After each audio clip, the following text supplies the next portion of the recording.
Welcome everyone, I have the sword, the Manus. It is not fully leveled up yet because it takes forever. I will be re-attacking this if necessary.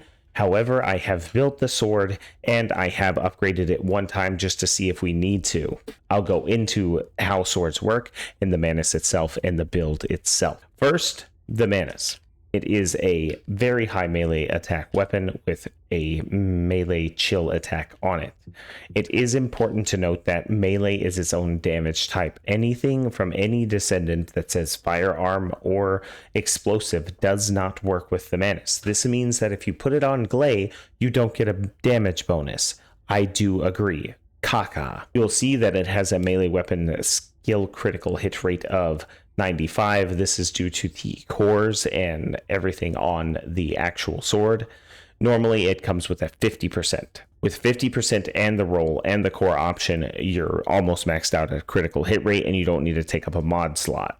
The sword itself does not come with weak point because swords cannot weak point. I know. Caca, you cannot use it with Nell. I know you want to try to put it on Nell and then activate the weak point so you can weak point. Cannot do it. Very bad. Melee weapon piercing rate. Essentially, whenever you swing your sword, every consecutive enemy that you hit, you get a damage negative. The damage negative starts at 2% subtractive and maxes out at 70% subtractive, at least on the Manus. It's not that big of a deal, but it is a good mobbing weapon if you need it. You can only increase the range by 2x. Yes, this means the sweep range of the sword as well as the ground pound, which I'll go into. The sword can block. The block has a cost and its own gauge, its own recovery speed, and the Manus's base block efficiency is 50%. This is how the block looks, so anything that's in front of you that you're blocking, you'll take half damage in. It does not cost mana to block. And as far as the ammo economy on it, if you're having a Descendant with ammo regen, it's not that bad. And I am told that the Hound Dog fellow regens your purple ammo significantly. The ground pound does a ton of damage. This sword does a ton of damage, and it is a very good weapon to have. The problem with swords in general, as I spoke before, the gun Descendants have no need for swords yet. I do believe we'll have more sword content by the end of the season, but I digress. This is only so we have enough time to farm the sword before I guess there's a big rush for sword damage later. At least I would assume so, because why else would they give us swords that you cannot use? It doesn't make sense. As far as how to farm the sword build itself. You definitely want faster attack speed and hardened reinforcement. Everything else is as listed. Chill priority and chill enhancement on the sword is very good. There is another chill mod. Do not use it because it decreases your attack speed.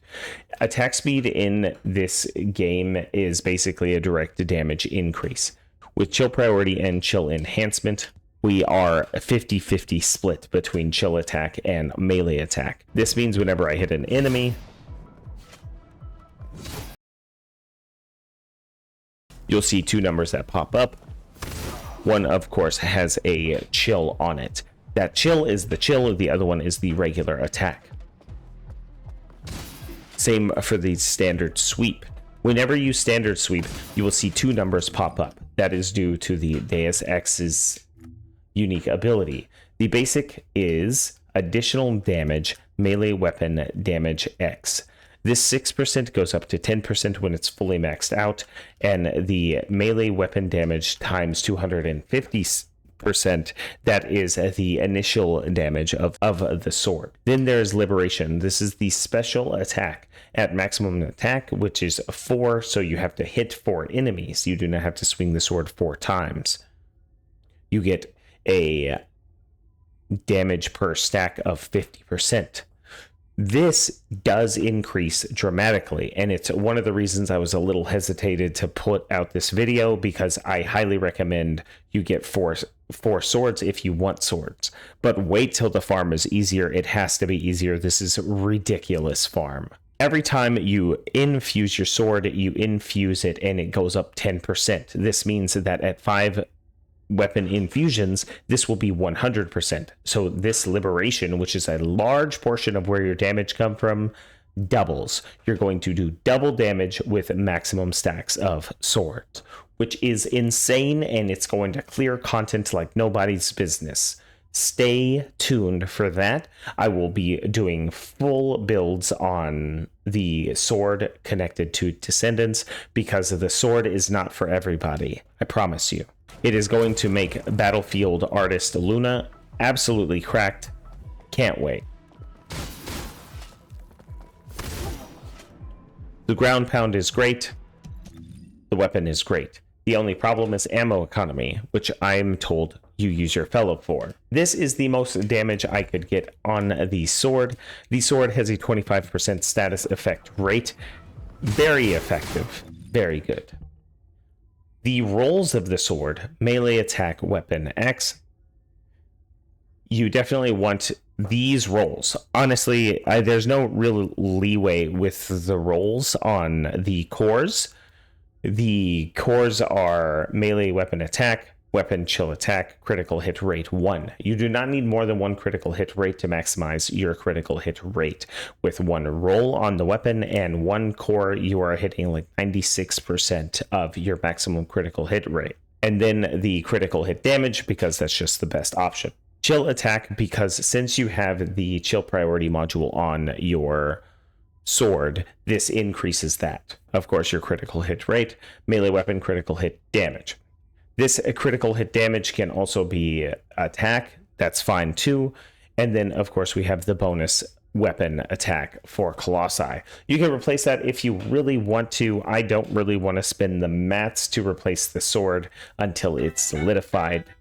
In my builds. I've done extensive testing with this sword, and it is very good. If you're interested in the Descendants that utilize this sword, they are going to be Luna and Glay, as they have infinite heavy ammo, and then they're going to be all the tanks, Ajax, Kyle, stuff like that, because you can sit there and swing your sword and not die because you are a tank. To farm the Manus, the medium-sized facility zone, you will see a chest called Experimental Chest. This chest is the one you want to open up so you can get these photon quantum crystals. You need a grand total of 1,500 quantum crystals. So whatever you prioritize inside of the Void Vessel is the thing you should prioritize. You don't have tickets to go in there. I have ran the Void Vessel mission hundreds of times. I barely have any tickets, which these are the decryption keys. Insane grind right now, guys. It's absolutely crazy. If you go to your store right now, you will see a Battle Pass Sword Pass. This is $20 right now. I actually think this is worth it for me personally. However, if you are in for the grind and you don't really care about getting the sword too fast, and you don't really care about the catalyst or the activators or the other things inside of this box, I don't really think this box is for the majority of people to buy. Just go farm it over time, have fun with the game, take your time. The game is not going anywhere, I assure you. And there's nothing in the game that requires you to have the level of content that this content offers as far as damage throughput. My verdict on swords. The Manus is an S tier weapon when it's fully built. After I grind it over my lifetime, I will post the fully updated Manus build, which is just going to be this build, honestly, with its unique ability maxed out. In my opinion, I do not think the Shadow is worth it. But when I get it, I will build it, and I will give you the definitive answer on that one. When the Manus is built, my Luna will be built. Y'all have a sick day. Peace out.